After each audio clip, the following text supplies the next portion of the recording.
What is going on, everybody? In this video, we're going to be talking about how to join the Army Special Forces. This is the National Guard edition. Welcome to Always on Guard, episode 8 here with Team Swartz. I have a very special guest, Sergeant First Class Fernandez, which is in the Virginia National Guard. He is a Special Forces recruiter, and I'm going to bring him on momentarily, and we're going to be discussing various topics dealing with the eligibility standards, the selection process, um, things of that nature. So we're gonna bring him on right now, and we are going to get this party started. So if you're here for the live stream, do me a favor, put in there a green heart to show me that you're going green. Go Army, all right, or go Guard.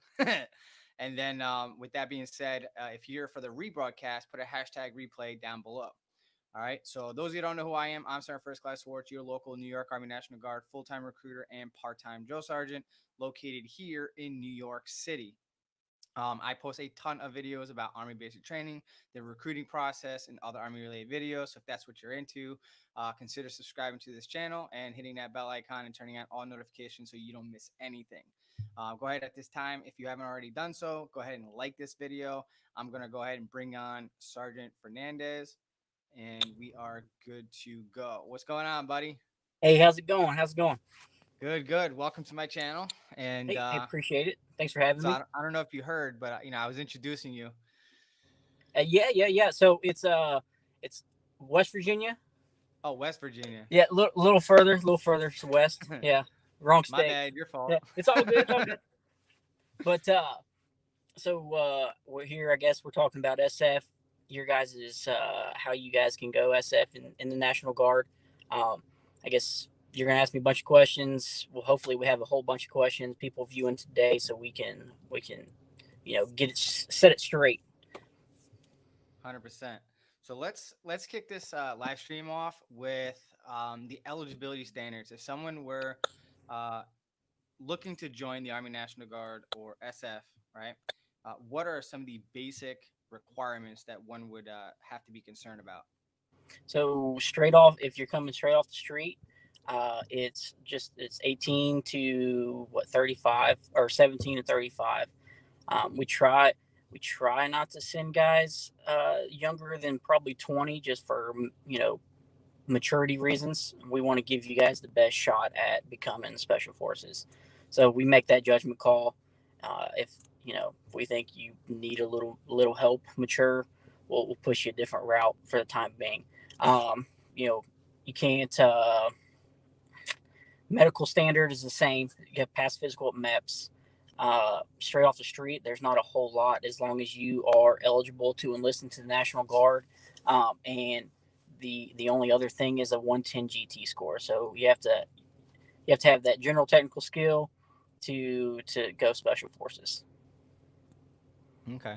Now, GT line score, that could be pretty tough to get. So, those of you that are looking to join and have or have not taken the Azrav test, the GT line score is comprised of the arithmetic reasoning, the word knowledge, and the paragraph comprehension. So, Mm-hmm. those are the top three sections that you have to excel in to be able to get that line score, right? So, you still need a 31 or better on the Azrav test. That's your AFQT score. But the GT to go SF is a 110 or better. Right. Now, I guess are we just going straight off the street? Is that what you kind of wanted to know, eligibility standards, or do you So want to that know? was for straight off the street. So let's say somebody is in another state that does not have a special forces unit in that state and they want to go SF. Like they're already Okay. in the guard, they're drilling, and they have that motivation, inspiration to become a special forces soldier. So if you're in the guard already and your state doesn't have an SF special forces unit or battalion or whatever, what you want to do is find one.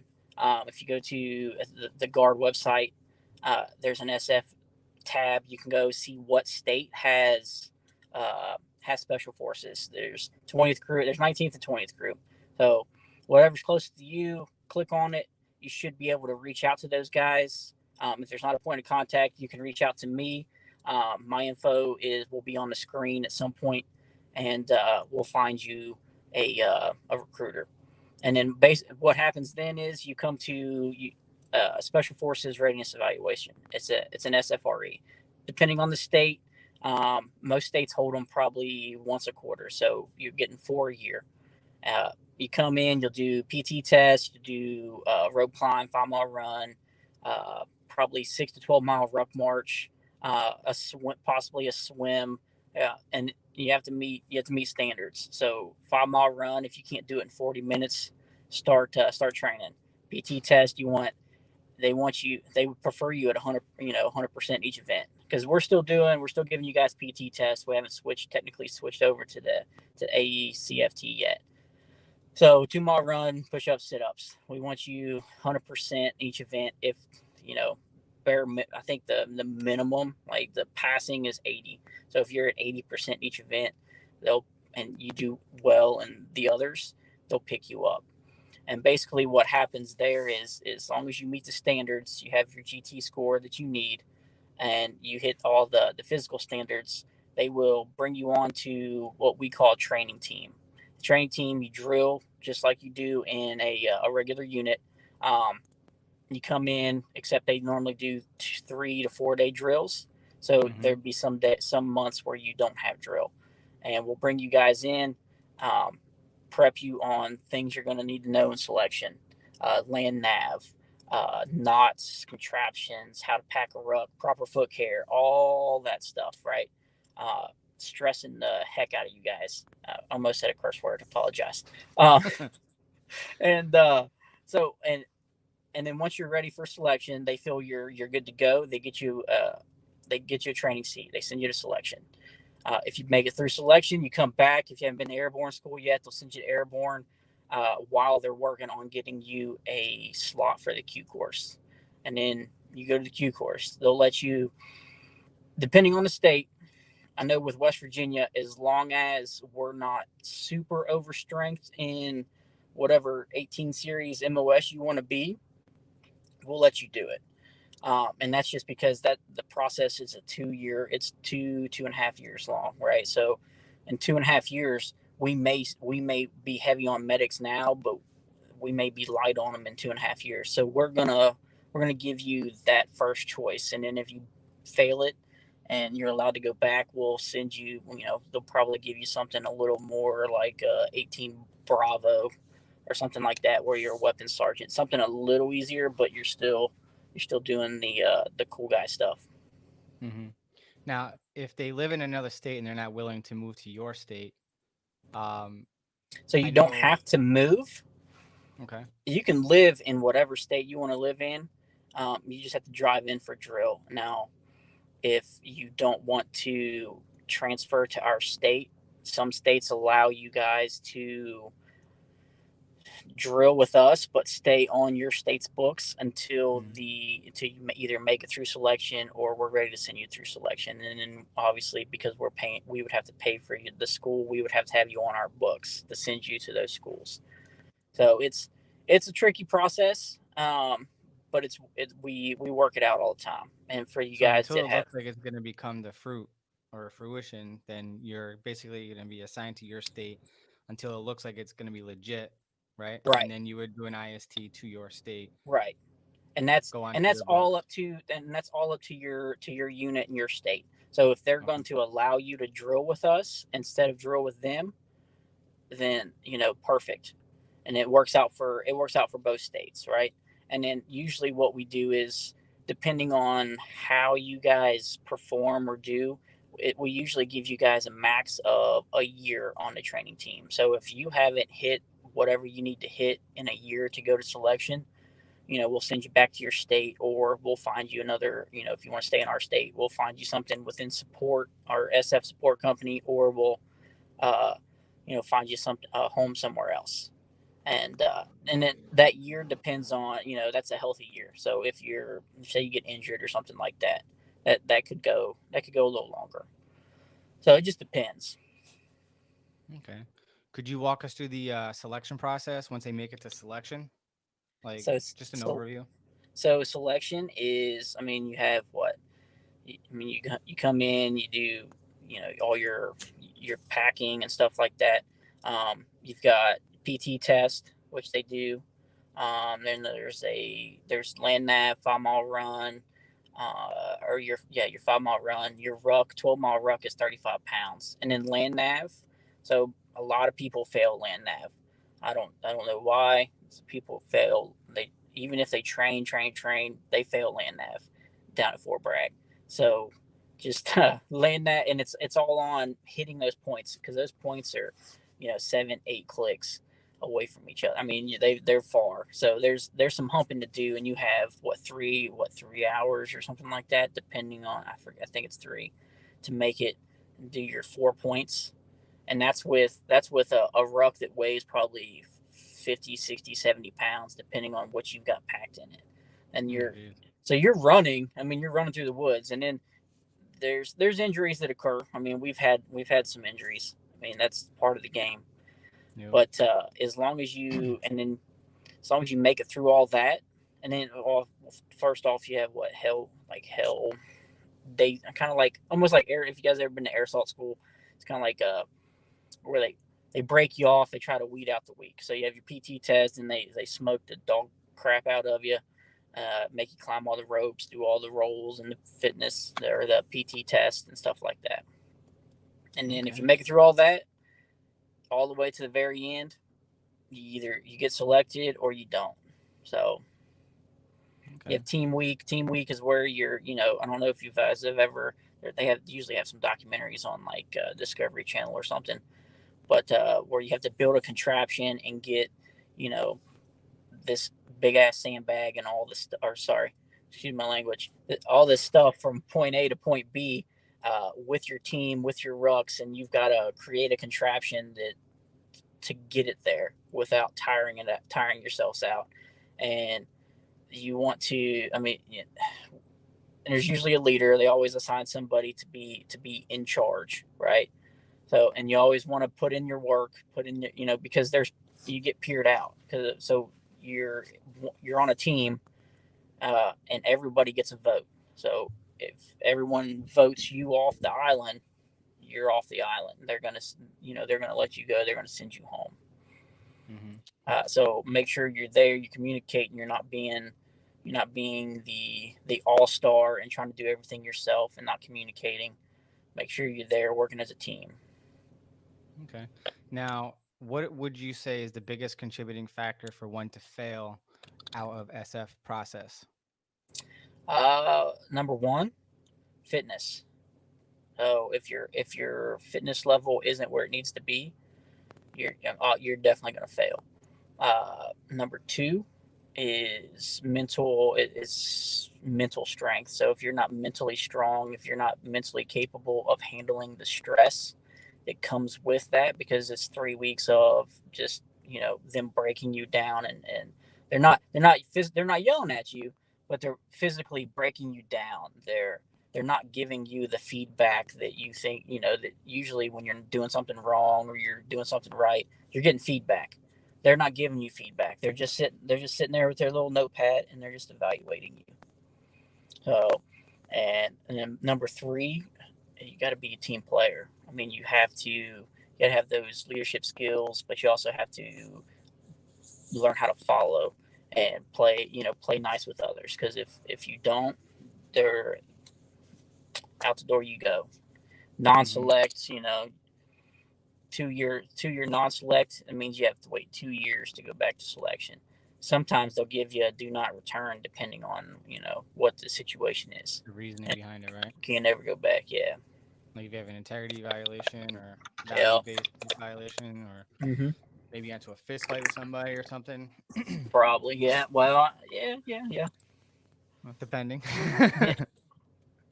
All right, cool. So, those of you that are here on the stream here, there's about 26 of you that are tuned in now. If you have any specific questions about going Special Forces and the National Guard, you can go ahead and drop them in the comment section here. And I'm going to ask him one more additional question before I go ahead and ask him your questions to what you have for him.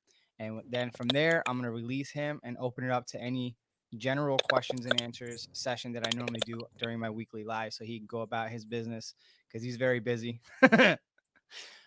So my last question is, what are your best tips or advice for someone contemplating or toying around with the idea of going special forces. As you know, it's mentally and physically tough, no matter how you dice it and slice it. So it takes a very unique person, individual, to actually be dedicated and motivated to basically be 200% committed to this, I would imagine, because of the amount of effort Yeah. that's going to go into this whole process. But to, set themselves up for success, what are your best tips or advice for one that's looking to go SF? Train. You definitely need to train, because you could be mentally tough all you want, but if you're not physically there, you're not gonna make it.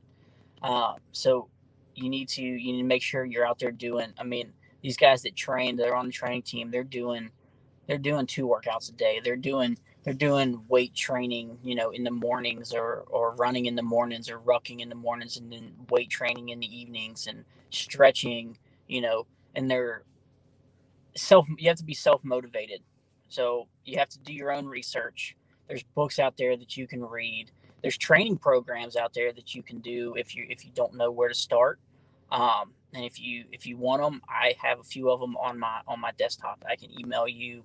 You start prepping. If you're close to West Virginia, or if you need a point of contact for somewhere else, reach out. My Instagram's down there. We'll get you squared away. And mentally, just stay tough. I mean, as long as read. Hopefully, your ASVAB score is where it's at. If it's not, get with your state. Take your study.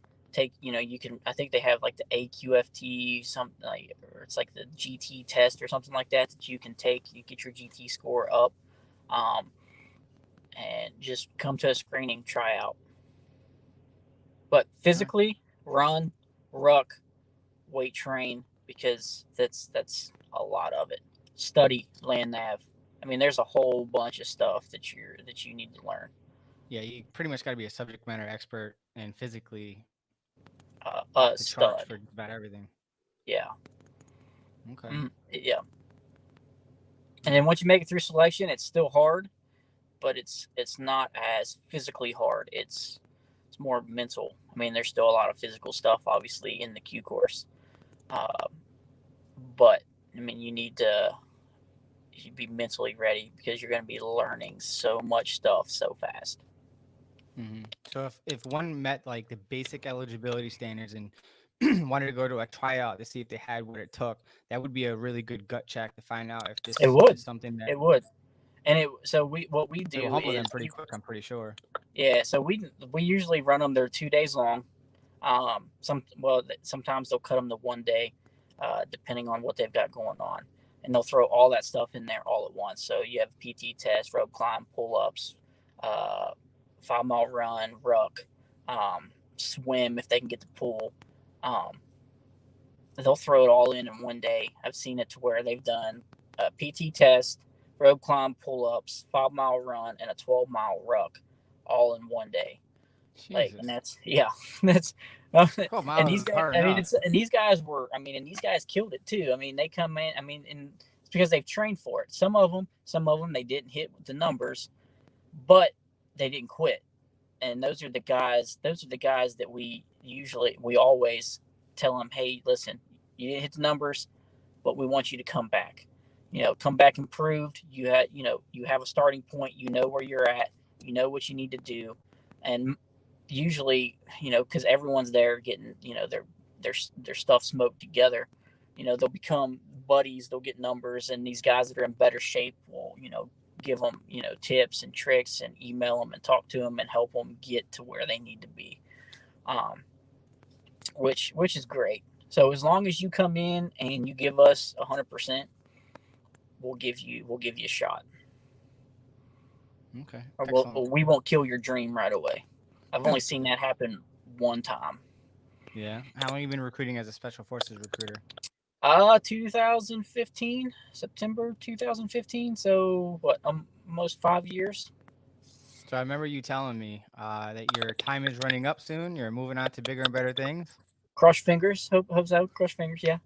Uh, yeah. And then and I'll have a replacement. But I mean, actually, have a replacement now because they moved me to a different location, but I still do special forces recruiting because any recruiter can recruit SF. Um, I just happen to be the subject matter expert and know what I'm doing, whereas most people in this probably maybe one other person in the state that knows half as much stuff as I do about how to work the process. Just because I was there, I was with them, I came from that unit, and then became a recruiter. And then, but we have a guy that's replacing me now, and he's still learning. There's so much, and it's always changing. There's Mm-hmm. always I would know I would know who I was recruiting 6 months to a year out, just because of tryout. We have our scheduled training team tryouts or SFRE stuff like that. And then work related stuff. So I would know it's a long game when you're doing special forces recruiting. It's not like regular recruiting where you have to go into high schools and you have to find these kids that can pass an ASVAB. Usually, you're working with guys that have already have careers, work for 3-letter agencies, whatever the case may be, and you have to work around their schedule, or they're out of country doing some sort of work, and you have to wait for them to come back before you can enlist them. So it's a long game, but as long as you have patience, it all comes around and it falls into place. But if you guys want more information, you guys want to try out for us in West Virginia, or if you want to get a point of contact for somebody else, or you just want to chat or follow me on Instagram. I'm usually just working out on Instagram or posting pictures of what I eat or my great mustache I just started growing. Yeah, Movember. Uh, and November's coming up. Starting early. We're starting early. So, but yeah, just reach out. We'll get you squared away. Yeah, definitely. This is I don't recall if I introduced you or not, but I definitely mentioned your name. But this is Sergeant First Class Fernandez. He's the Yeah. Special Forces recruiter out of Virginia. So if you're just tuning West in Virginia, now, West Virginia, West West Virginia, Virginia. my Okay. bad, your fault. Mm-hmm. So he's the West Virginia Special Forces recruiter. He is the Special Forces guru. He knows the ins and outs and everything. And he just expressed that it's about 2.5 year process, 2.5 year process. So you got to be committed and dedicated and definitely highly motivated to do something like this. Before I open up for you questions, do me a favor, like this video and let me know what state you're tuning in to or tuning in from. It's Mia. That's a really good question. Do you have time while you're on active duty to go to college? I'm going to address that question at toward the end of our discussion about special forces. So hopefully you're still here. I will address your question, but that's more like what I'll do towards the end because I want to keep it more SF related at this Okay. present moment in this live stream. So one person put in here, is the special forces going to switch to the ACFT soon or going to stick with the APFT for a while? As of now, I feel like they'll switch soon. Um, but they do so they do a lot of the other stuff when it comes to selection. So the PT test is just like that's just like a baseline. Hey, can you do XYZ? But they also do lots of other strength training stuff. So switching to the ACFT for that specific job or school, so selection doesn't it's not going to affect anything really because you still have to be able to run, you still have to be able to ruck, you still have to carry a 70-pound ruck on your back for 3-4 hours straight. You know what I mean? So I don't know. I'd have to. I see emails every week and that haven't seen anything about the ACFT in selection. So Army Well, that's wide, they're switching to the ACFT. That's coming down the pipe. For basic training, units, active duty, whatever, everybody, right? For specialty schools, that's a whole nother ball game. mhm. Yeah, so I know as of right now, it's currently suspended for record Right. purposes until 2022 for us. Basic trainees are extended until the beginning of FY 2022, which is next October 1st. However, now I guess people have been complaining to the senators and stuff like that. So now the senators are trying to get Big Army to put a pause on the ACFT, saying that it's too physically demanding. And yeah, I'll have to send you the article. I'm gonna be doing a video about it real soon. Oh wow, Yeah, it's crazy, bro. They're talking wow, about doing away with the ACFT, or at least the leg tuck, because wow. like they're saying that like 65 to 70% of females are failing, which we already know, versus um 15 to 30% of the male counterparts. But yeah, it's getting crazy. So yeah. Dang. Well, um I guess when next, you try to make change, there's always going to be issues and hiccups. So so they're just trying to complaining make them about better. because it's core heavy, right? And Hmm. it's just more physically demanding, right? Right. I don't understand, like why are you going to make the Army or suggest that the Army revamp or do away with the Army combat fitness test when the Marine Corps already have a test similar to this that's also as far as I'm concerned, and anyone from the Marine Corps can correct me if I'm wrong, but their version of the Army combat fitness test um, is also age and gender neutral. So what's the difference? You know what I'm saying? Right. Right. Um, If you can't do it, you can't do it. You know, bye Felicia. I guess I probably Yeah, shouldn't say so that. I guess their main concern is whoever contacted Congress or the senators or whatnot, they're expressing concerns about their career. So I guess they're gonna get ultimately discharged because they either A, can't pass it, or there's no authorized alternate event based on their permanent profile. So they're looking at losses. But the Army's always been about quality, striving for quantity, but never lowering the standard for Right. enlistment and all that good stuff. So you can't have one without the other. So we have to evolve. We're changing. I honestly like the ACFT and the I do concept and too. Yeah. everything.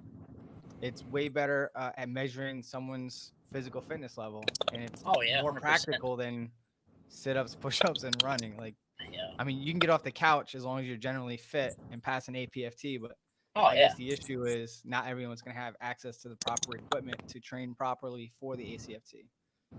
Well, you have for the guard guys, you have armories all over the state now. I mean, with at least in West Virginia, all of our armories have all the stuff they need to train for the ACFT. Like we have so much stuff.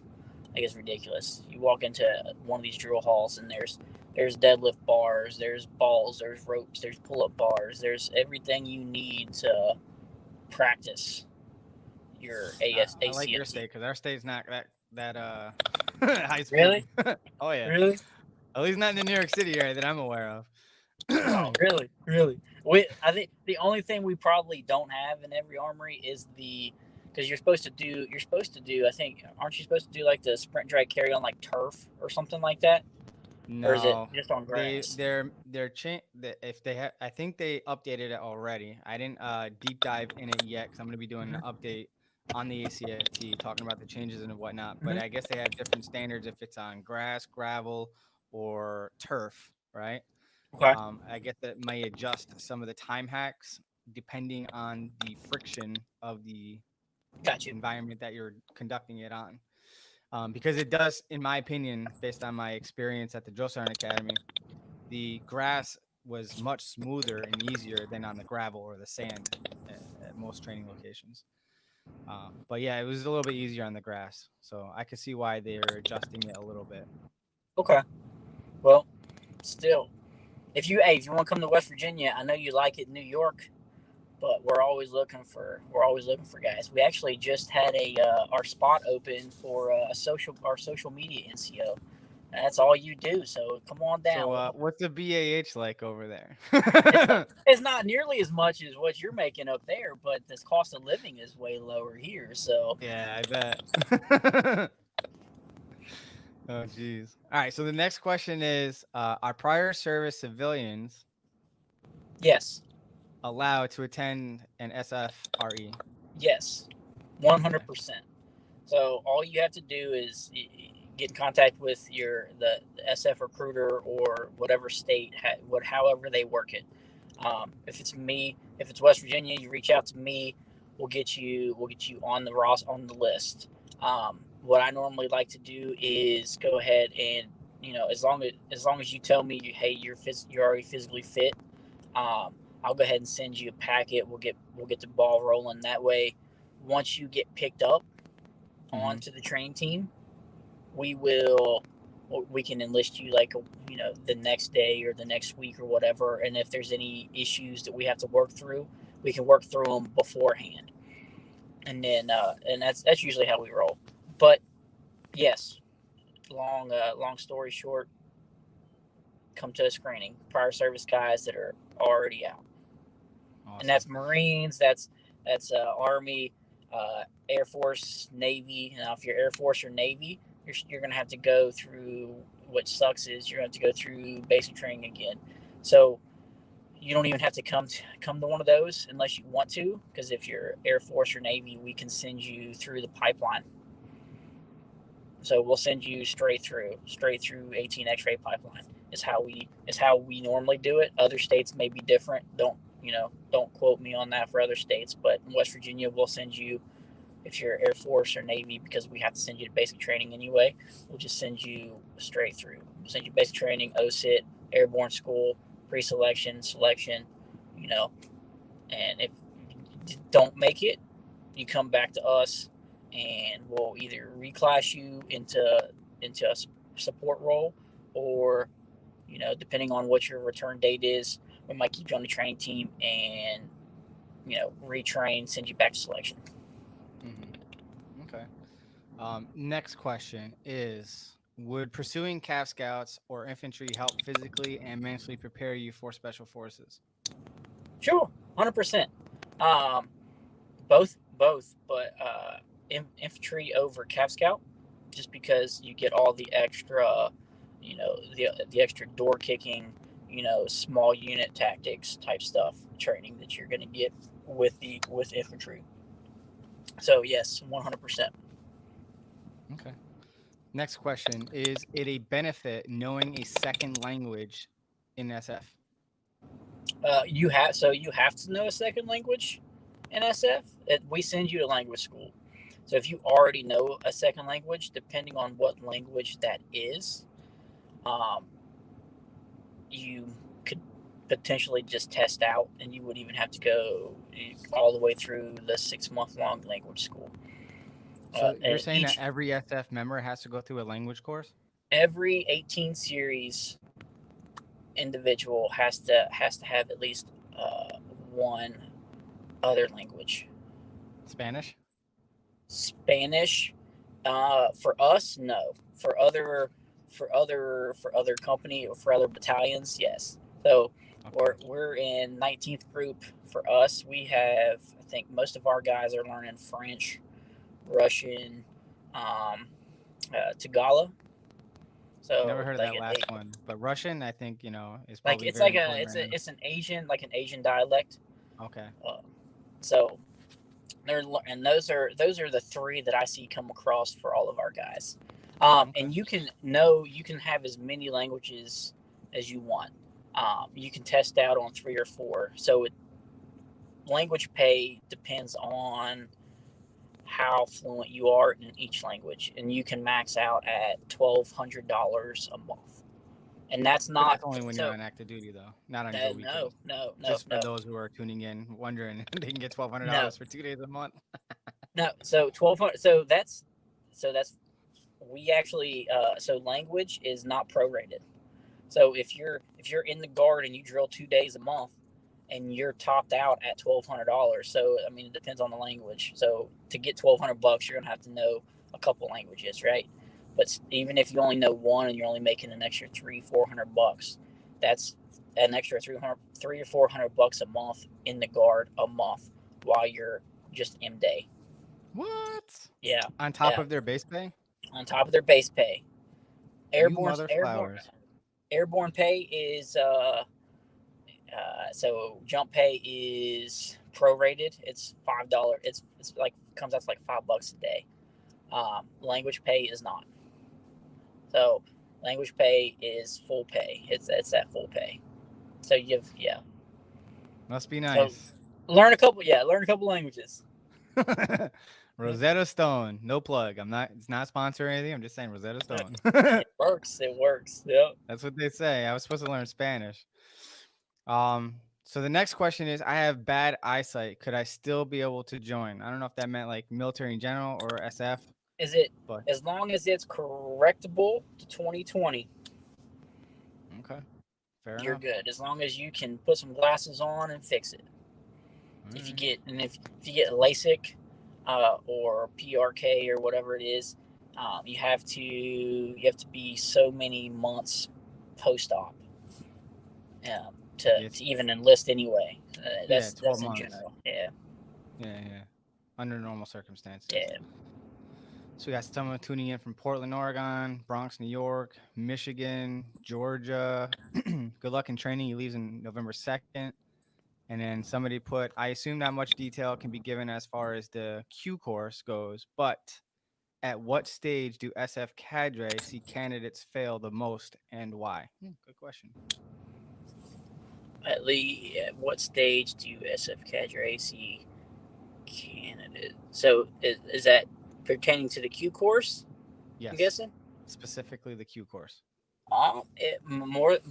It's usually during uh, brain fart, whatever their specialty skill is. So whatever their actual MOS is going to be. So most you see a lot of people fail like 18 Delta. Mm-hmm. So because that's the combat medic or well the medical NCO, right? So because you're basically learning how to be a field doctor in 6 months. You're spending tons of time in an actual hospital, stuff like that. And so 18 Delta is actually 6 months longer than any of the other MOSs, just because of the extra training. Because you have to go to SOCM, which is the Special Forces Medical, whatever it is, brain fart again. But it's an I call those additional bald moments. yeah. So it's additional 6 months. But that's and you see a lot of people that want to be deltas. They don't realize how much work actually pertains to that specific MOS and how intelligent you have to be and time consuming. So we'll normally, and if they fail or something happens, more than likely they reclass them. So usually you get one additional shot. So say you fail 18 Delta, they'll send you to they'll let you pick another one, whether it's Bravo Delta or Bravo Echo or Charlie, right? Because there's four right off the bat that you can pick from. There's an 18 Fox, that's Intel, but you actually have to be one of the other four before you can be a Fox. Okay. All right. Good stuff. Next question. And it sound. Oh, hang on, that wasn't the one I wanted to choose. All right. So this one is. I don't know if you can answer it because he's active duty, but he says, "I am active Army soldier. I am 35 years old, and I want to try, but will I be stationed with my family?" Obviously.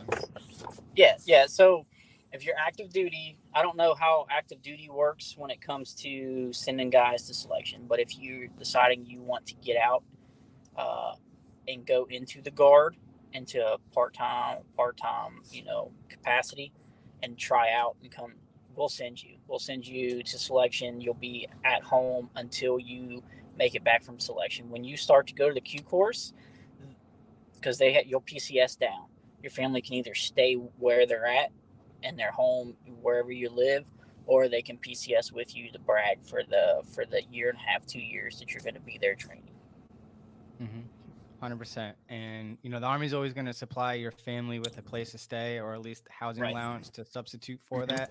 Right. But that has nothing to do with it. But you just understand that when you go special forces and on active duty, you're going to be deployed quite often.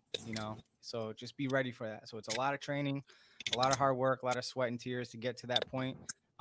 But they're going to get their money's worth out of you. So plan on Okay. going somewhere.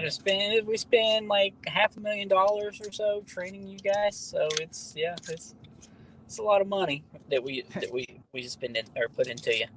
And then with the Just guard, so with special forces in the National Guard, so we run the same. We have the same deployment schedule basically. So we're always on rotation. But those deployments usually aren't the big long year long 13-month deployments or whatever.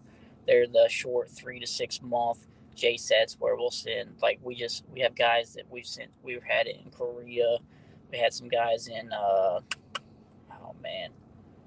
Germany, I believe, So we have these small Poland. We have some stuff going on in Poland. So, and it's just because we're assigned to specific parts of the world. Each group is assigned to a different part of the world. So that's where we spend most of our time. Yeah, they want us over in the desert doing the main stuff, the big stuff. Yeah, but most of our stuff goes on behind closed doors. Okay. Awesome. Next question is, and those of you that are just tuning in now, I'm with Sergeant First Class Fernandez. He's with the West Virginia Army National Guard Special Forces recruiter, and that's what this live stream is all about today. Underneath his name on the screen is his handle for Instagram at SFC underscore Pat F underscore underscore, and his phone number is right there. Don't blow up his phone and call him. Shoot him a text first. And if you're in West Virginia, he's got you covered. If you're across the country, he will be more than happy to answer your questions, maybe possibly 100%. direct you to somebody else close to you. But he's more than willing to help you out. He is a recruiter, so don't hesitate. Reach out and give him a shout out. All right. We're going to keep diving in here for more questions. The next question is and if you are watching this live stream now, just do me a favor, hit that thumbs up. Hit that thumbs up. Appreciate y'all. Next question. How will your MOS affect your experience in the 75th Rangers? That's more active duty, but we'll do our best to answer that question for you. 11 Bravo versus 35 Foxtrot. If you have any suggestions or information about this option 40, tuning in from Oklahoma, 6 more tattoo removal zaps, and then I'm off. Awesome. So the option 40, that's the they send them to like RASP and stuff, right? So either way, it depends on what your ultimate goal is. If you just want to be a door kicker, go 11 Bravo. If you want that top secret clearance or the secret clearance or the extra skill, because you can always learn. 11 Bravo is easy to learn. Well, I don't say easy to learn. It's easier to learn than an intel slot at like 35 Fox, and that additional skill will beef up your resume. So I try to tell people, no matter what you're trying to do, always look for something to increase your skill level. So whether that's learning how to intel stuff or learning to kick indoors. If you're 35 Fox and you want to learn to kick indoors, learn to kick indoors, or vice versa. But always try to educate yourself and grow as a person and learn, because the more you know, the more you can put on a resume, the more likely somebody's going to hire you or pick you up for deployment or whatever you're trying to get, right? Just I hope that answers your question, Travis. So I'm going to throw in my 2 cents, just a general recruiting point of view. Okay. You actually making it through selection and making and achieving that title of a special forces soldier is minimal, right? Because it's so tough, so challenging. Right. My personal opinion is if you qualify for 35 Fox, I suggest that you go for that one because it opens up so many more doors for you as a regular civilian, or when you get out, or if you're going part-time, because it sounds like you're going active duty, but it gives you way more skill sets. And from my understanding, a lot of 35 series will actually help you earn a 2-year degree with all the education that you're receiving in that condensed amount of time. On top of that, if you do end up going special forces, they're going to send you to 11 Bravo OSA regardless. So you're going to get it anyway. We don't. So if you're unless you're going straight off the street into that route. But if you're prior service guy, we're not going to send you to reclass as 11 Bravo. Yeah, thanks for correcting me. I was thinking more of the mindset of you joining in as street to boots. Straight off the street, yeah, we send you straight through. But if you're joining straight off the street into a 35 series slot, 100% go 35 series, because the other stuff there's less opportunity with 11 Bravo. 35, you know how many 35 series guys that I've enlisted or I've talked to that we've brought back into like the special forces support, that usually 35 series, they usually all have employment at some three-letter agency up in Virginia or DC or wherever the case, whatever it is. Like they all, it's crazy how many of these guys get these cool jobs working for the DIA, the DEA, the CIA. I think the only three-letter agency I haven't enlisted somebody from is probably the NSA. So it's pretty cool. And then seeing their resumes when they send me their resumes, half of it like redacted out, is super cool. So if you have the chance for a 35 series slot, that opens a lot more doors because you can always go SF later. 100%. And this one that you already covered at the beginning, I guess they probably tuned in after the fact or after we spoke about the eligibility standards. But the Azrav requirements is you have to pass the Azrav scoring at 31% or better. Your GT score's got to be a 110 or better. And the age limit is 17, and according to you is 35. 35. That's straight off the street. Now, if you're prior service, we'll send you to selection at whatever age as long as you meet the requirements. Okay. I enlisted. I think one of my first year recruiting, I enlisted a guy. That was probably my second year. He was 41, had been out of the Army. He was a medic. He was there for 8 years. He'd been out for like almost 13, 14 years. We put him back in. He tried out, absolutely killed it. Hopefully he's watching. His name's I'm gonna tell his first name. His name's Willie. Super great guy. Was a physician's assistant, he's a PA, and he owned a couple CrossFit gyms. Dude was a beast. Looked like he was about 60 years old in the face, and he passed the tryout, sent him to selection. He graduated the Q course in language school probably about less than a year ago, and graduated like 44 years old. So as long as you can hit the standard, we'll send you. If you're prior service, non-prior service, 35 is your cutoff. Okay, awesome. This question I'll handle real quick. I have braces. Can I still join? This is a real quick one. If your braces are coming off in the next 6 months, and we can get a letter stating specific information on an official memorandum with their official letterhead, then yes, you can enlist, and we will schedule your training, get the exception to policy to ship you out beyond that 4-month mark. And as long as you get them cleared by the time you ship, you'll be fine. You cannot go to basic training with braces on, unless you opt to get them removed and there's no additional work that needs to get done, which we'll specify on the memorandum. So short answer, if you're going to get them removed in the next 6 months, yes. If not, then the answer would be no, not until they get removed. What happens in the event that you fail SF training? Do you get rolled back into infantry, or do you get placed wherever the Army needs you? That sounds more like an active duty question. So it pertains to West Virginia. I know specifically. So we actually, what's crazy is West Virginia, we don't have infantry. We don't have infantry units here in the state, but we still send you to 11 Bravo.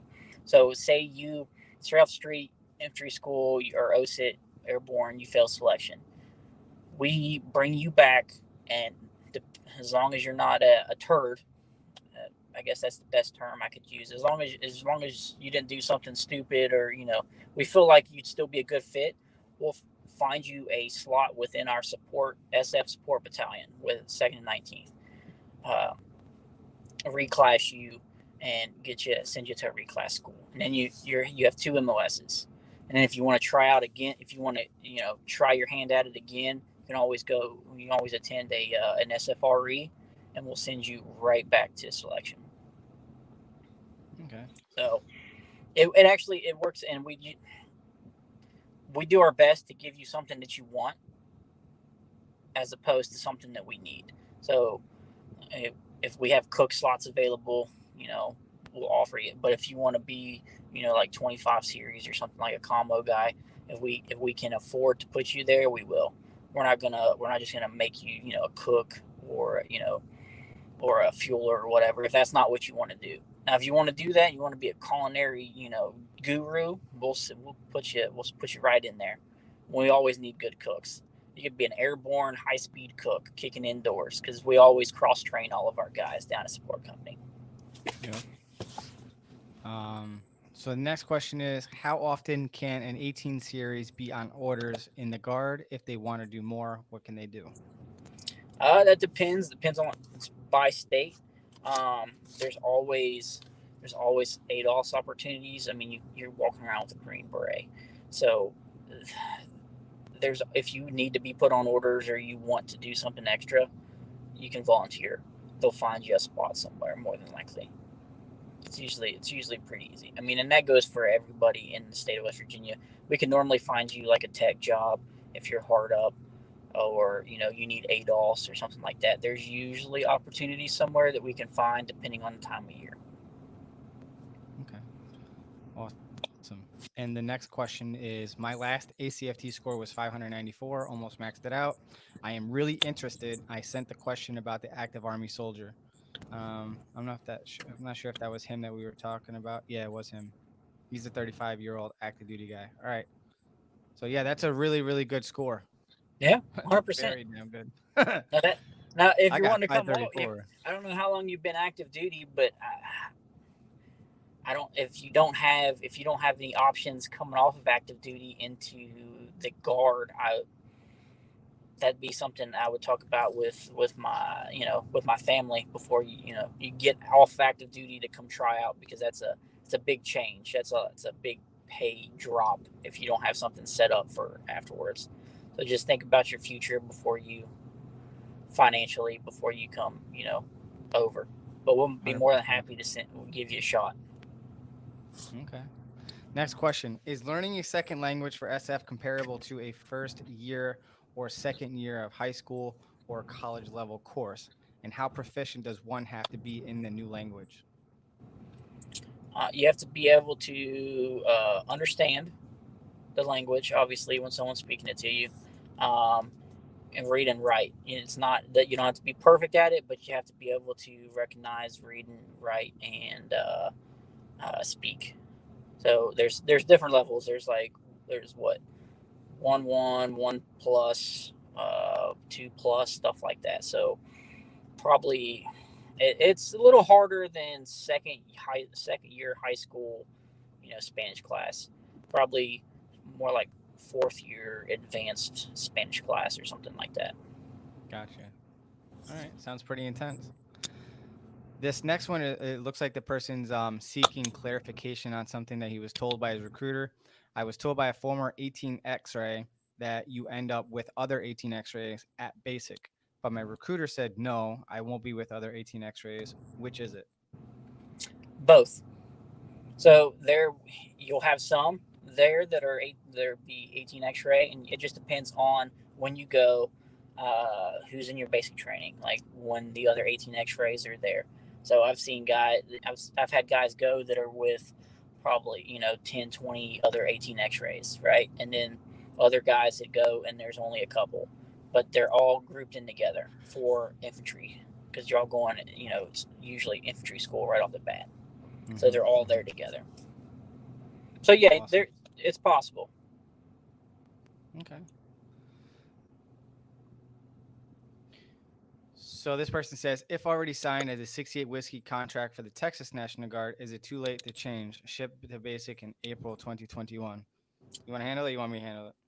Nah, go ahead if you want to. All right, Michael, unfortunately, I've been recruiting a very long time. I'm an old crusty E7. I've been around for 16 years, and wow. I can legitimately say that I've only seen firsthand one soldier successfully change their MOS after they've already signed their contract. And that was because he was a 17-year-old minor, and mommy and daddy threw a hissy fit that he enlisted as an infantryman against his mother's wishes. His mother said, yeah, you can join the Guard, but I want you to go in combat support, not in combat arms.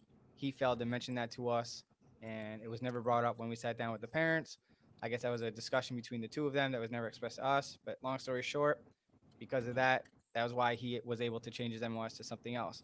So to address your question, it's really up to your leadership. Express your concerns, express your why. If it's for a compelling reason and they're okay with it, then yes, it's a possibility. But the chances are slim, closer to none. At least in New York. I don't know how it is in other states. Can I throw my 2 cents in?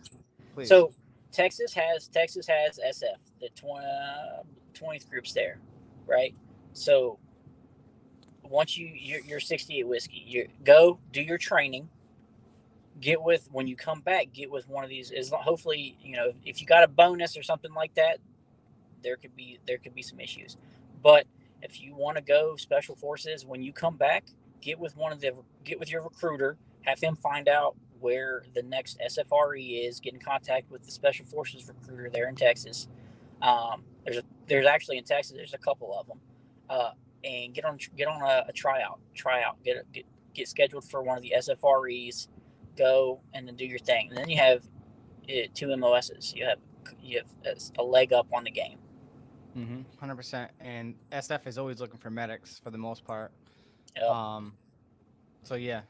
So I say, just like what he just said, get MOS qualified, come back, and then try to go SF from there. Mm-hmm. And then they won't have to send you to 68 whiskey school if that's the field that you want to get into in SF, without changing your MOS, of course. Still gotta go to Stockholm, but yeah. Okay. That's a little harder. But yeah, I'm an 18X. Was offered 35 Fox.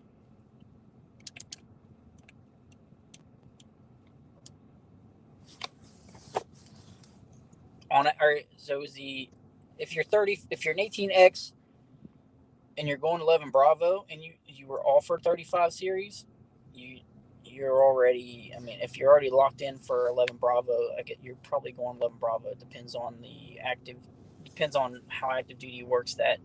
But if you haven't picked yet, go 35 Fox, because you can go something other than infantry and still go through the pipeline to selection, which is great. I thought everything was 11 Bravo. Yeah, well, we send them 11 Bravo, and most states do, just because they get that extra training. It keeps them in shape. Because if you send them to something like 35 Fox, they're not going to have all the running and rucking and all the extra training physically that they're going to need most of the time for pre-selection and then selection. And I'm sure that they concentrate more on land navigation as an infantry soldier as well. They do, yes. You definitely need a lot of land nav. But if you are 11 Bravo and you're going to go 11 Bravo and you're active duty and you want to go 35 series later, that's up to your command. That's up to the whoever's in charge of you guys.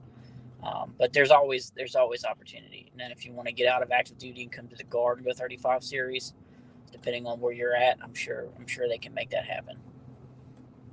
So this is a really good question. Not really sure if you can answer it 100%, but you definitely have way more insight than I would. How much more time with my family would I have, I guess, if you join the Guard SF or compared to active duty SF? It's the same amount. So you're still doing this. I guess if it's focused on, if your question's focused towards like training, you're still doing the same amount of training. So you're either gonna get PCS to brag and have time with your family in between training. If you're talking about after you complete training, then it's still the same, because you're still gonna go do your regular 9 to 5 time with the SF group, whoever you're assigned to, and you're going to get off at 4 or 5 o'clock, depending on whatever you're doing, most days through the week, weekend, stuff like that. If you're on the Guard SF, you're going to have your civilian job, 9 to 5, whatever you're doing, come home to to the kids and the wife, and you're still going to do the same deployment, because we have the same deployment schedules, basically the same deployment schedules. So it's about, I would say it's even when you're talking time with family. Mm-hmm.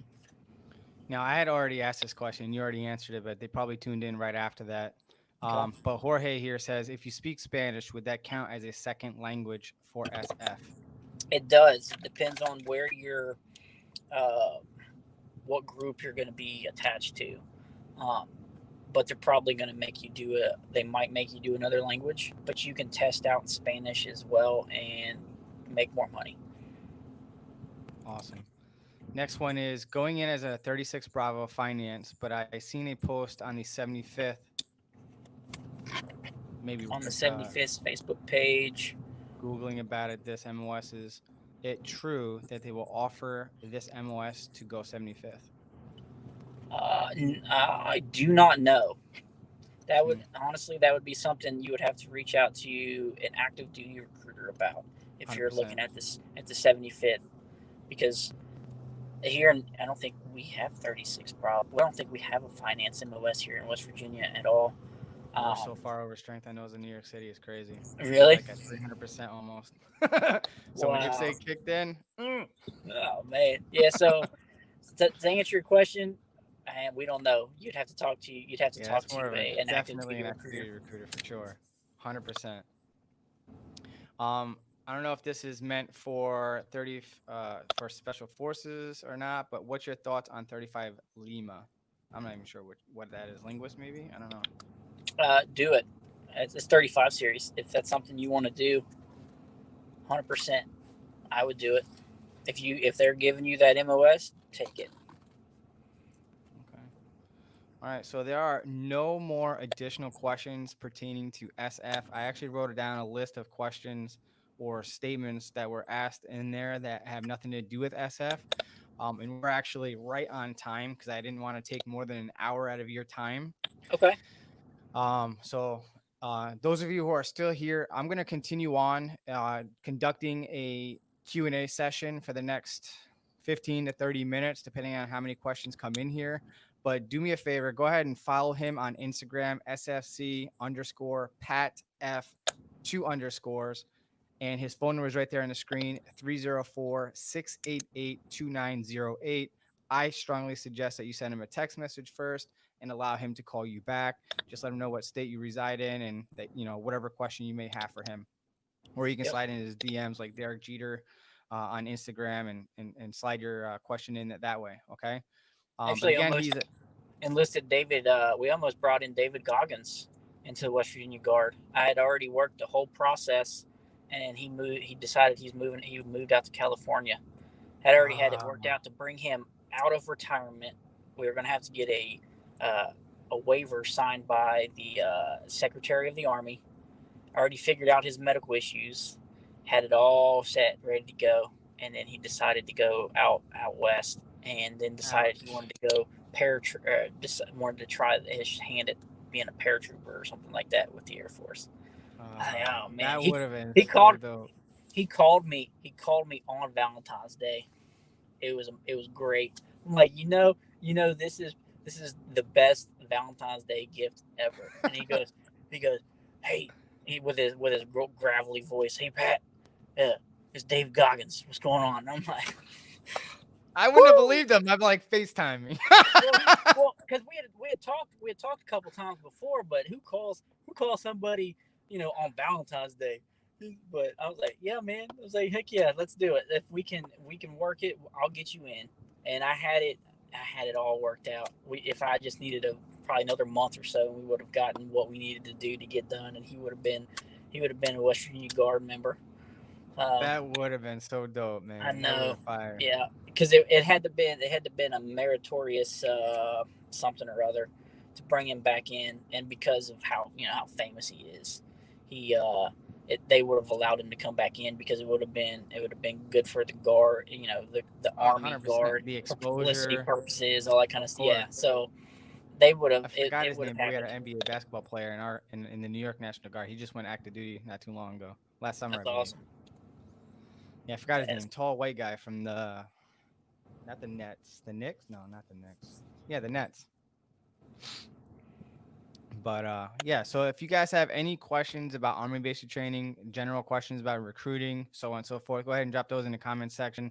Go ahead and like this video. And again, before I let him go, um, follow him on social, SFC underscore Pat F underscore, and his phone number is on the screen. Hook him up, give him a shout out, slide in there, ask him any questions you may have. And, thank you so much for coming on here, man. And I I appreciate appreciate you. you having me. Yeah, definitely. Very, very knowledgeable. Thank you so much for, spreading the love and the knowledge basically. Cause I get asked all the time and I don't even know much about SF. So It's, So this it's is been definitely it's been a informative for lot of myself as trial and well. error, lots of research, and just because that's all I deal with, that's the only reason I know so much. So, but hey, I appreciate you having me. If you guys have any questions, feel free, follow me, text me. You got my number, DM me, whatever you want to do. If I don't respond, it's usually because I'm either on the phone or working out or something, and I'll get back to you as soon as I can. All right, sounds good. Any last words? Hey, call me. Hey, check out this stash though. For real, check this stash out. Let me see if I can get a good. That's Burt Reynolds right there. It's gonna be great. Tune in like 2 weeks for when it's nice and super thick and luscious. It's gonna be amazing. Follow the stash journey on Instagram. Yo, if you want me to grow a stash like him for Do it. Movember, all right, I swear to God, it's not going to look pretty. I'm literally going to look either like a pedophile or a 90s porn star. So if you want me to do it, drop a thumbs up or a hell yeah in the comment section down below if you want me to And grow we'll a do mustache. and then we'll do another live, and we'll just be like stash. We'll just talk about stash stuff. We'll Man, just talk about the best stashes uh, from the beginning of time to now. We'll just talk about them. hell So yeah, man. let's do it. Well, appreciate you, brother. I'm going to start growing it now then. Get a head start. Do it. You need to. That's what I did. That's the only reason I started growing it. I was like, I get a head start, so it's super thick and luscious. Oh, jeez. All Hey, right, man. Appreciate thanks. you. Have a good one. No worries, man. Take care. Have a good one. All right. So I am going to open it up to any additional questions that you may have pertaining to the where are we? Here we go. Here's a question. All right, cool. So I got the comment section up. So hell yeah. All right, all right. I'm not looking forward to it. I'm not looking forward to it. Yo, I will not look good with a mustache. I'm letting you know. I tried it once and I lasted no more than maybe a week or two, and I looked horrible, like absolutely horrible. But it's for good cause. So for Movember, looks like everyone's saying hell yeah. So looks like I'll be growing a mustache. Let's see.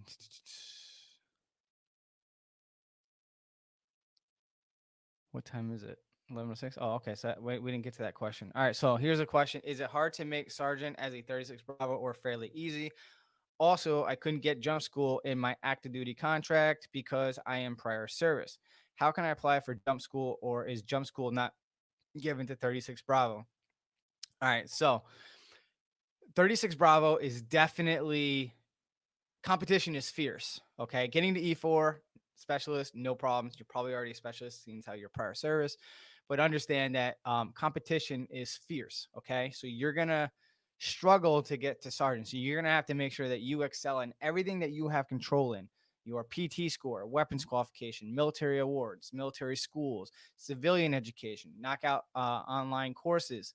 What I would do also outside of your MOS is when you get to your unit at some point, request to do like sharp training to become a sharp representative, or military or army resiliency type training and become a resiliency trainer for your unit, and so on and so forth, or even suicide prevention, those types of courses, things like that, right? Things that are to put onto your resume. So, as you may or may not know, in the Army, we call them ERBs, enlisted record brief, which is basically a snapshot or report card for your career, right?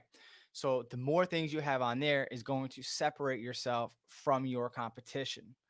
So always strive for perfection, and you will hopefully land on, or at least settle on, excellence. So work on the things that you have control over.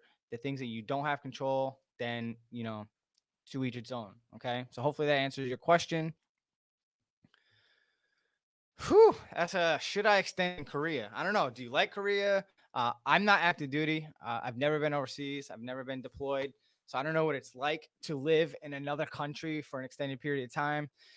If you like it, sure, why not? But at the end of the day, Big Army is going to choose where they want to send you in the end, anyhow, regardless of your wishes. But if they're offering you to stay in Korea and it's okay, like you have no issues or qualms with staying in Korea, sure, why not? Nothing is stopping you if they're offering it to you. But if you want to take that risk and try to request another location, you may or may not get what you want. So you never heard of that phrase, damned if you do, damned if you don't, or actually no, better yet, better the devil I know than the devil I don't. So hopefully that makes sense. So let's see. Any other questions that you guys may have? I'm going to spend another couple of minutes here. But yeah, that was a good question. How do you like Korea, if you don't mind me asking? Oh yeah. So we had a couple of things that were brought up in the middle of the stream earlier. I don't know if you're still here watching the live stream, but I'm gonna go ahead and tackle them now. Somebody asked, Mia, I believe it was, asked, is it possible to focus on college while you're on active duty? And the short answer is I strongly suggest that you figure out what is important to you while enlisting. Like, I don't know your financial situation, like if you need active duty because you need that full-time pay, benefits, all the great and glorious stuff that you get in active duty, which in of itself, no matter what component of the army you go into or branch of service that you go into, we are one big happy family. Yes, we are overly proud, and we crack jokes on each other and all that good stuff, but it's with love. Okay. And comparing active duty to reserve are like comparing apples to oranges. So active duty is an excellent option if that's what you want to do. However, if college is extremely important to you and you have a highly aggressive goal to graduate by a specific timeline and it's really, really important to you, then maybe going active duty won't be for you. Because you have to understand that when you go active duty, it's up to your commander to authorize you to go to college. And majority of the time, if not 99.9% of the time, it's going to be done via long distance learning on online classes. And you're only going to be able to take 1 to 2 classes per cycle or semester. Okay. Every 8 weeks, 6 to 8 weeks, depending on how the college does it online. So if you decide to make the army a career, I think it's an excellent option because active duty does pay out more towards tuition and everything through the post 9/11 GI Bill and all that good stuff. But it's very difficult to focus. You won't be able to go to college full time. You won't be able to go on a campus. It's all going to be done online. So that's a downside. And if you're not a self-disciplined person to be able to log on and do what you're supposed to on during these online classes, it's going to be a huge challenge for you. So if you are a repeat offender for being a procrastinator, then online classes may not be for you. So if you decide to go active duty, understand that you'll be doing it 1 to 2 classes at a time online. Okay. And you're doing it for the long term. So it doesn't matter how long it's going to take you to earn your degree. Okay. Because you're doing it part time because you're working this full time. But if you want to be able to focus on your college education full time, the guard or reserve is your best bet. However, this is the only time where I will publicly say that the guard is better than any other branch of the service. So guard versus reserves, the guard is your better bet if you can't afford college, right? So if you have like uh, scholarships or financial aids covering everything, and you don't necessarily need the tuition assistance from the military, then reserve or guard, to each its own. Do your homework, do your research, and choose what's best for you and your reasons. However, the Army National Guard is more beneficial to you because we offer more dollar value toward your tuition. So case in point, whether you're in the reserves across the board in every branch of the service or the Army National Guard, we all share the federal tuition assistance, which is about $4,000 per year. That's it. So here in New York City, that $4,000 in the federal tuition assistance program, any reserve component, either in reserve or guard, only pay out to $4,000. Here in New York City, that wouldn't even pay one semester at a community college. So here, at least with the New York Army National Guard, so it's state specific. So I'm going to post a link here for you to check out and peep it. This is the link that you can go to on Army National Guard, and you're going to plug in the state that you plan on going to college if you elect to go guard. And that'll tell you in summary what that state offers through the state tuition assistance program that the reserves do not have access to. So here in the New York Army National Guard, we pay up to 100% towards your first four-year degree. So as long as you go to any community or state college or university like SUNY Albany, SUNY Buffalo, so on and so forth, we pay 100% of your tuition fees. If you elect to go to a private university or college, we will pay up to the SUNY rate, which as of right now, last time I checked, like a month or two ago, was valued at $7,047 through the SUNY at the SUNY rate towards your tuition through the state tuition. Now you can add that in addition to your 4,000 with the federal tuition, bringing it to over 11,000 that you could use towards your tuition fees to a private university or college.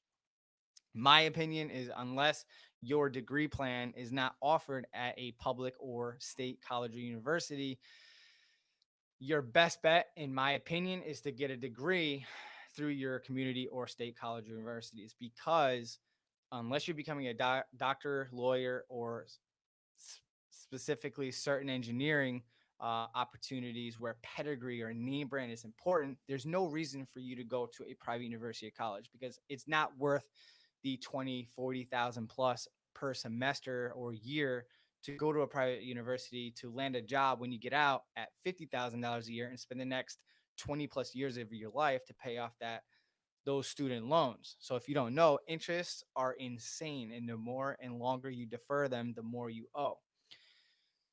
So I highly suggest that you don't take out student loans and let the military pay for it. Okay. If you do have student loans, the Army National Guard will pay up to $50,000 for pre-existing federal student loans or even future federal student loans over the course of your career. Those things change as things go on. So if you want to know more about that, you can always hit me up on my Instagram at Team Swartz if you're in New York, or contact your local National Guard recruiter by going to nationalguard.com or call 1-800-GO-GUARD to find out a recruiter's information in your assigned area. But if you are in New York, anywhere in New York, I can help you out. So holler at your boy and shoot me a text to my government cell phone number, which I will post momentarily. But with that being said, yes, active duty is not good for going to college full time. But if you don't mind going part time, excellent option with great benefits. But yeah, thank you so much for asking that. The other one was what is the difference between basic allowance for housing and basic allowance housing differential? So I'm not too familiar with BAH differential. I'm just familiar with the BAH while you're in training or on active duty.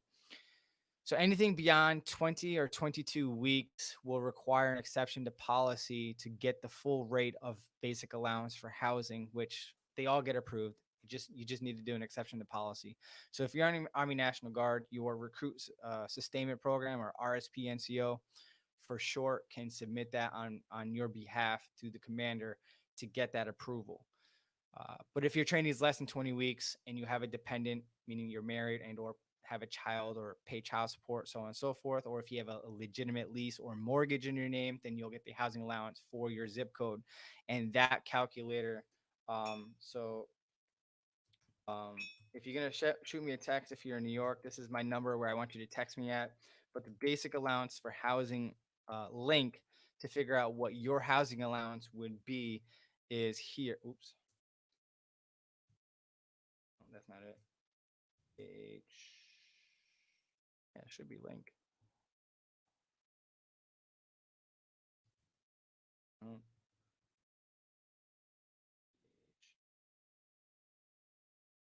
I wonder why it's not working.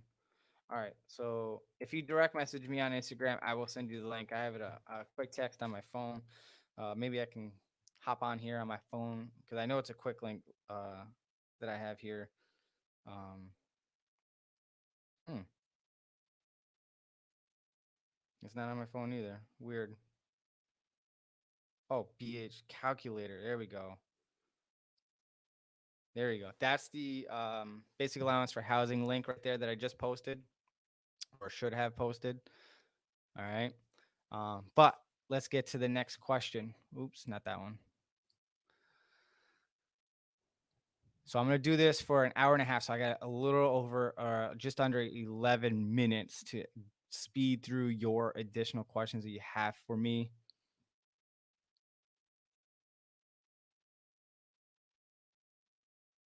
All right, good. So I would prefer to carry a rifle and provide security in my home state than other jobs. What MOS would accommodate that? 99th percentile on the Azrav, but I don't want a sit down job. So when it comes to pulling security in your home state, I don't know if you mean like here in New York City, we have the Homeland Security Mission, the soldiers that you see standing at guard at like Amtrak, Grand Central, Penn Station, LaGuardia Airport, JFK Airport, and other strategic locations throughout the city. If you're doing some sort of like Homeland Security, that is state specific. Homeland Security mission is not MOS specific. Your state may be different, but here in New York, it doesn't matter if you're like me, a human resources specialist, or if you're a military policeman or infantry, anything in between. You could be a cook, okay, and you could still get on that mission and stand guard and pull security on the Homeland Security mission. Here in New York City, it's called Empire Shield. That's the task force name. Um, but if you want to carry a rifle and you want to be a bad A and you want to kick doors down and take names and all that good stuff, go infantry, military police, field artillery. If you want to go combat arms, if you don't want to go combat arms and you want to do something with hands, consider becoming a mechanic or something else that works with your hands. Okay, if you want to sit behind a desk and be a desk jockey or what we call pogues, but I put the OG in pogue. All right, so if one goes into basic training with no airborne ranger school, etc., in the contract, can one get the chance to attend those schools if your PT scores are high enough? Are they offered during basic training and AIT? That's an excellent question. So yes, if you're going guard and your unit does not have an airborne specific or a ranger battalion in your state, it is a possibility that it could be offered to you at the basic training site, providing that your PT scores, like you said, are phenomenal. So if you're scoring over a 500, closer to 550 or better, they may offer it to you either at basic training or AIT or at your OSUT site, depending on your MOS. It is not MOS specific. I recently had, I believe he's either a cook or a truck driver or a medic. I can't remember. I'm actually going to be doing a live stream with him soon or doing a recording with him and posting it after the fact soon. Okay. And he was offered airborne school while he was in AIT, I believe. But either way, they do offer it to you. And I've had two soldiers personally that I've enlisted. Obviously, in New York Army National Guard, we don't have any airborne units, but they offered them the opportunity to do airborne while he was in the training, um, and came back from basic training with his wings. So yes, it is a possibility. Chances are slim, but it is a possibility. Okay. But yeah, so definitely do good on your PT. Next question. It's nice here. Very different. Got it as my first duty station. The pay is nice since we're overseas, but not my next duty station. Oh, but my next duty station is Fort Leonard Wood, and I don't know if I want to go there. So I don't know much about Leonard Wood, honestly, to give you any insights, but when you talk to soldiers who have been to a particular installation, you have to understand that people's perspective or preference of a specific location or so on and so forth is a lot has to drive or a lot is driven by your work ethic, right? And obviously leadership drives the train. So if you have great leadership, it doesn't matter your location, it's going to be a good experience regardless. However, if you have toxic leaders or not so good or not as effective leaders, it can make it a little more challenging. But you control what happens between your ears for the most part, right? So the good thing about officers is officers come and go every 3 years or so. NCOs were here for the long haul, but on active duty, they rotate you out every 3 years regardless. But make the best of any situation that you have. So you may be going through a rough patch when you have bad leadership or you're having a not so good permanent duty station. Just make the best of it, because if you are a good soldier and you do what you're supposed to, they're going to move you anyway. So do not do or make a decision that is going to hinder you and your status within the military. because ultimately, if they don't like you and you do something stupid because you're not happy with your commitment to the Army at this time, or maybe you're not feeling like the Army is committed to you, or you're not happy with the fact that the Army is going to send you or do things with you for the needs of the Army, then that's a choice that you're going to have to make: either get out and go reserve or guard, or get out entirely when your contract is up. So you have a lot of options, and that's a choice that only you can make. So you have to do what's best for you. Now, if you have the choice of going to Linwood or staying at Korea, then put in the request. You know, the worst thing they can say is no. Okay. Hopefully that gave you a little bit more insight. I'm not sure if I was really helpful with that, but I'm doing my best. So Jesse says, last question. My wife is a reserve soldier. That's one of my reasons why I switched. Oh, okay. Now I do remember you saying something earlier. I'm not sure if it was 18 X-ray or something, but yeah. All right, cool. Definitely. Will we be stationed after I'm done with my training near her reserve duty location? So it's when you go SF, it's, I mean, if you're active duty, then she's just gonna switch her. Well, she may end up having to travel to her unit over there. So with reserve, unlike the guard is state specific. So you're gonna be stationed in your state.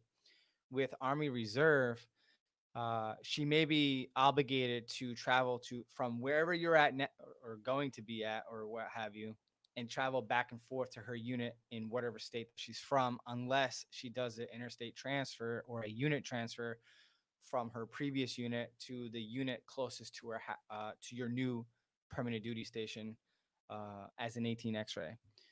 So that's a conversation for the career counselor to try to manipulate her to transfer her to a closer unit, or again travel back and forth. The benefit with the reserve, if you have to travel back and forth, they will reimburse your travel expenses up to $500 and put you in a hotel if it's over a certain mileage. If they don't have billeting at the reserve center, or because you don't have state armories. So if they don't have a place for you to stay, they'll put you in a hotel on the government's dime. So hopefully that addresses your question or concern. All right. So what is the process at Meps during COVID? The actual Meps processing isn't any different. You're still going to go through all the processes to get through Meps to get to your contract. Now, what are some of the COVID restrictions will vary from day to day, week to week, month to month. They've changed like probably 1,000 times since COVID hit. And they've loosened up certain things, but you will wear a mask. You will get screened. Usually, well, here in New York City, you'll get screened the night before for medical and stuff for COVID. And then they'll screen you again in the morning before you go in the MEPS. And obviously, you will wear a mask and use hand sanitizer and all that good stuff. But there are additional forms that you've quarantined for 14 days, so on and so forth. But your recruiter will help you out with that. But you'll definitely get it. How do I text a recruiter? Your cell phone. I'll be reaching out to you when I get done with this live stream, and we'll get you squared away. Okay, there, Eric? Appreciate you chiming in, or tuning in, rather. Um, I'm just curious, is there any legal status change being active guard versus being a civilian? Like, I'm not understanding. What do you mean legal status to pertaining to what? Could you be a little more specific, Edward? Appreciate you. Thank you. Let's see. Could you do a mini series talking about the different MOSs, for instance, maybe 3 to 5 minutes about what they do, their role within the Army, and what drill may look like for that MOS? That's a really good question. That's going to take a lot of work. So instead of me specific, like paraphrasing or summarizing every single MOS, what my intent is to do a video or a live stream or both with people in various MOSs, and that would be part of that mini series. So I've already started it. I have 2 people now that I'm editing. One is an 88. No, both of them are 88 mics actually. Or no, he's a 91 Bravo light wheel vehicle mechanic, and she is a 88 mic. I'm actually editing hers, and then I'm editing his. So those are the 2 MOSs that will be dropping in the next week or two. So definitely look out for those. And I plan on doing a 68 whiskey at some point, who is also airborne qualified. recently from AIT. So that's awesome. So definitely be on the lookout for them. And I am fluent in Russian. Will this help me get past other candidates into queue? It definitely helps, but that's just academics. You still have to do all the physical stuff and all the other academics and stuff like that. Again, it'll definitely help, but it's not the end all be all. It's not going to give you like that edge uh, to get approved through the Q course or whatever. It's just a requirement to have, I guess, based on what he was saying earlier. Um, but yeah, so. And Burnett, you can do an about face forward march. I really don't care about your opinion. Thank you very much. Have a great day. If COVID-19 causes another shutdown, will they still do the gas chamber at basic or cancel it again? I go to OSET training in January. So no, they're not going to do away with it again. So basically they've re-implemented the gas chamber. What they're not supposed to be doing, what they have stopped, was the cadre would have you take your mask off at the very end to kind of like have fun and torture you a little bit.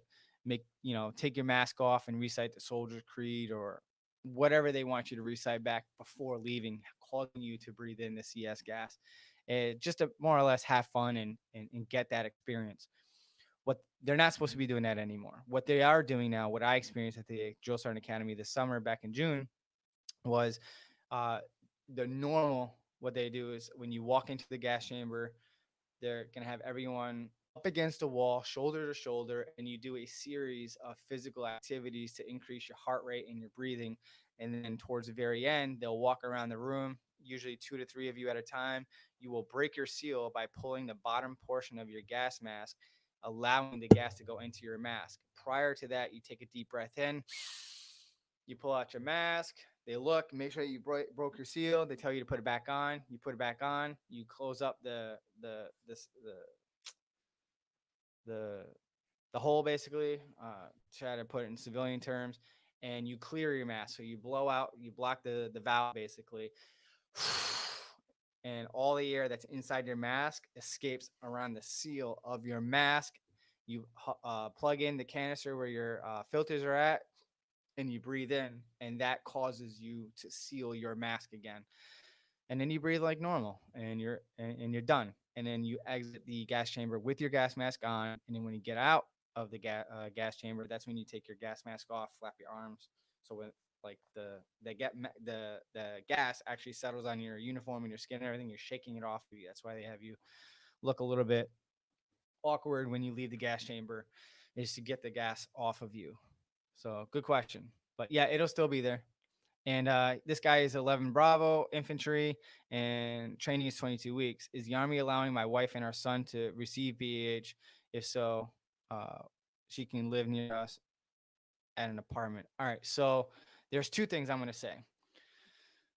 Anything beyond 20 weeks, you're going to get the lower amount of BAH. So make sure that you speak with your recruiter on getting the exception to policy to get the full housing allowance for while you're in training. So I don't know if you're going active duty or if you're going guard or reserve.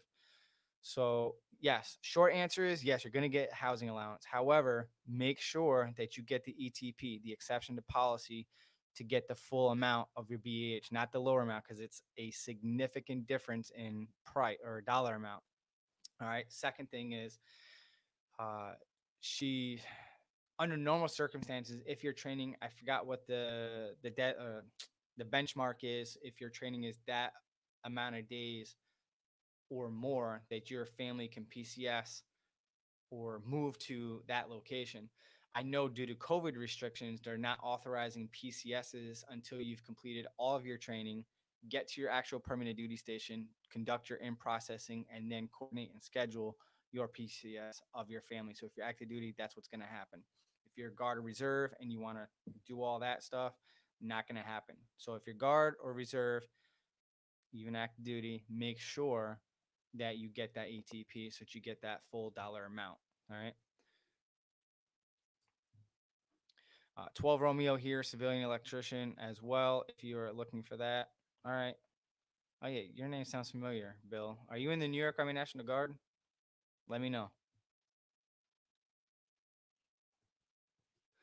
That's a good question. Are recruiters allowed to speak to people that are on probation at all? All right. So, from a recruiter's perspective, okay, keep this in mind. Depending on your recruit, like I would talk to you, I would spend the time to talk to you, depending on the original charges, what it's being dropped down to, because obviously now you're on probation, right? So you pretty much know what it's going to get dropped down to, or what the final charges are going to be.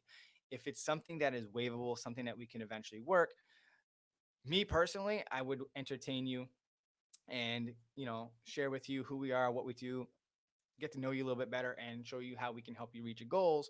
But we cannot legitimately continue to process outside of the ASVAB test. Maybe we could do the medical if, well, this is what I would do. Okay. I would test you and send you for a medical only, but I would not make you a priority. And most recruiters won't make you a priority. Some recruiters won't even talk to you at all until you are otherwise eligible to enlist or in a position to be able to enlist or start legitimately starting the process. So, with that being said, I would get you pre-qualified with the test and the medical, right? So that way, when your criminal case has been finalized and your probation is completed, then from there you are pre-qualified, and I can then submit a moral waiver to bring you in. So you're not going to be qualified. You're going to need a waiver. All right. So yeah. So just keep that in mind. So you cannot enlist until that is finalized and an approved moral waiver is favored. Okay. 11 Bravo, prior service, still on IRR and want to go National Guard SF. Do you recommend trying to go or get SF contract at Meps or go to infantry unit and then try out for SF? Good question. What I would suggest you to do, Owen, is I would reach out to Sergeant First Class Fernandez that was on this live stream. If I haven't already, I will put his, actually, I think it is below it. Yep. I put his Instagram handle and his phone number in the description below this live stream in the description area. Reach out to him and ask him what his thoughts are. But I don't know if your state has SF or not, but he would be the best person to answer that question. And 11 Bravo, you do 11 Bravo training. 18 X-ray, I'm sure you're honing in on your skill sets that pertain to your MOS in the 18 series and train, you know.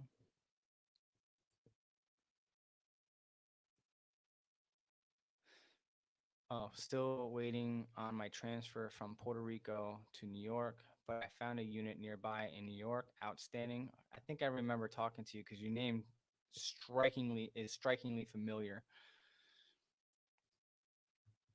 Okay, yeah. All right, good. All right, good. And are you allowed to switch from National Guard to active duty? Yes. So, Quentin, excellent question. And there's a few things that I want you to factor in on that opportunity. So, it is not a possibility for someone to go active duty and back out and be like, listen, let me put in my 2 weeks notice. I think I made a mistake. I don't want to be here on active duty. I want to go guard or reserve. You cannot downgrade from active duty to part time, but you can, whether you're guard or reserve, go from part time to active duty. Now, it is a bit of a process, okay, depending on the time of the year, because everything is about numbers, right? I hate to say it because you guys are not numbers. We love to take care of you, but it legitimately is, on paper, a numbers game for each component of the Army or branch of the military. So, with that being said, um, our year, we go by fiscal years, not by calendar year. So our start date is October 1st of every year and ends at the end of September. So if you are going to do a conditional release to go from from the Army Reserve or Army National Guard to go active duty or to another branch of service, your best time frame or best time period to submit that conditional release is in the first 6 months of our fiscal year. Anything beyond that, and the closer we get to the end of our fiscal year, depending on how your component is performing, because they have to end at a specific end strength at the end of the year. So they have to end at a specific number or better. So if their numbers are hurting for that year, it's going to be a while before they release you. That's why I'm saying in the first 6 months, it's better for you because they still have 6 months to make up your loss for their gain. So typically speaking, a under normal circumstances, a conditional release takes anywhere from 30 to 45 days in a perfect world. It's not always a perfect world, and you may or may not be a great soldier. So as long as you're otherwise eligible, you're not flagged for height and weight, PT, or what have you. As long as there is no issues on your end and you are otherwise a good soldier, it will get processed and approved within 6 months. Once you get that conditional release form, you have 60 days to go find an active duty recruiter to process you into that component. Now, it may take a week or two for you to actually get it once it's signed and approved and gets down through the chain of command to you. So understand that you'll have less than 60 days to make that happen. And in those 60 days, you still have an obligation to continue drilling with your unit and maintain good standings until you leave. Because that doesn't mean that you're out of the guard. That just means that that's your ticket if the other branch of service is willing to accept you to leave. That's all that is. So just keep that in the back of your mind. I have already gone beyond my 90-minute mark. I'm going to answer one more question. And if you want me to answer your question directly, you can always hit me up on Instagram. This is my handle at Team Swartz. Send me a direct message, and I'll be more than happy to answer your question. If I don't get to it, I'm going to pick one more question for this live stream because I got things to do. I'm a busy guy. I'm a recruiter for the New York Army National Guard. So if you happen to be in New York and you want to check out me, the Army National Guard for New York, I will be more than happy to help you out. You can shoot me a text, boss, to this number here that I'm about to post here, which is 917-576-3529. Text me, boss, to get started today. Okay. And next question that I'm going to be hitting up on, if you want my link for Instagram, if you don't have a link, uh, link. This is my Instagram link. So, next and final question for this live stream. All right, yeah, I'm gonna answer this one last question. The rest of you, I apologize. Love y'all, okay? But last question. And I'm actually gonna be doing a video about it. So I guess this will be kind of like a spoiler alert. Spoiler alert. So if you don't want to know my response about the ACFT at Army Basic Training, do not watch any further. Wait for the video that we'll be posting hopefully by Monday or Tuesday of next week. So the question that I'm going to choose to answer now is: I heard that you don't have to pass the ACFT at Basic. Is that true? I mentioned it back in August, about 2 weeks or so, a little over 2 weeks after I've completed the Drill Sergeant Academy. Okay.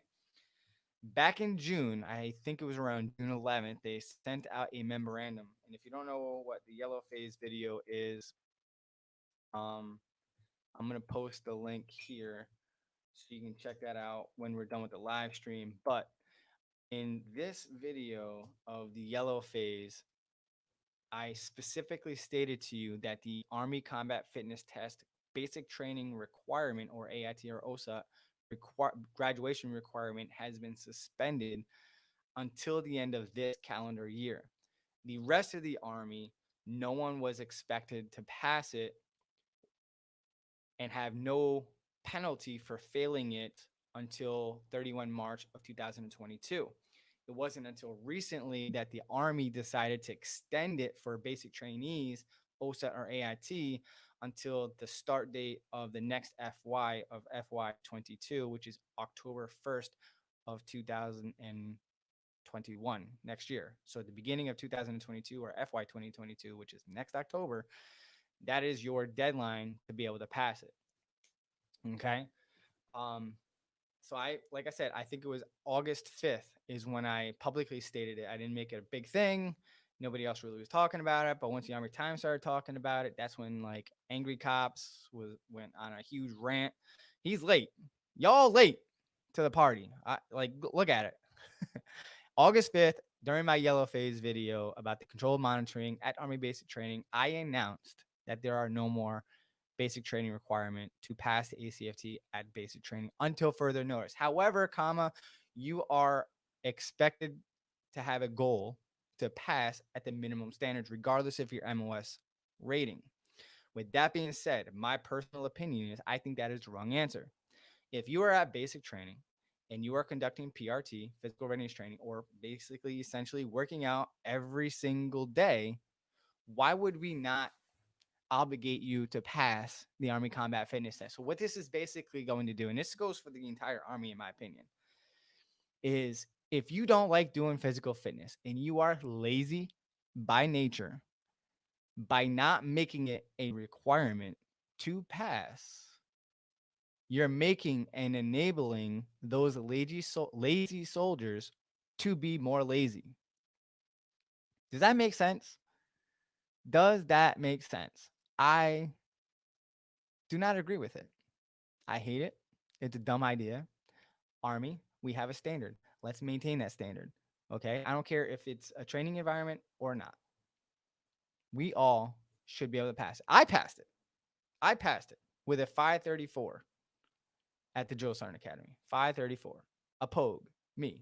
This Pogue right here. This non-combat slick sleeve E7 Pogue, nasty girl from the National Guard, passed it with a 534. And if I can do it, you can do it. Okay. But with that being said, I digress. So hopefully I address your concern there.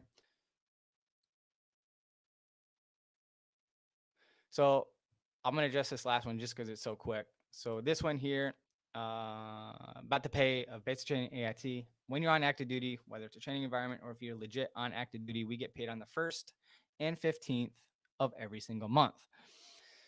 Your first pay, depending on when you go through the finance department at the reception battalion or reception in processing, if you go to the basic training site to do your reception in processing, depending on when they process it through the finance department will dictate when you're going to get paid. So you may be a pay period or two behind schedule, but you're going to get your money. Don't worry about it. Be rest assured.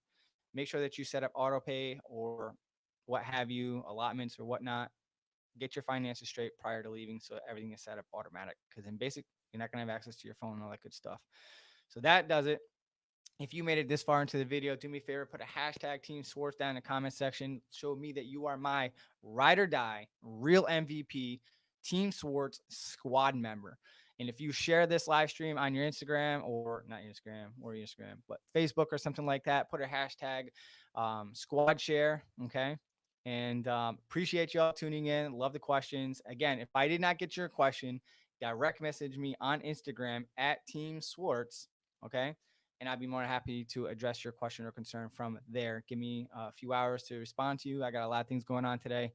I already went past almost 20 minutes longer than I had anticipated.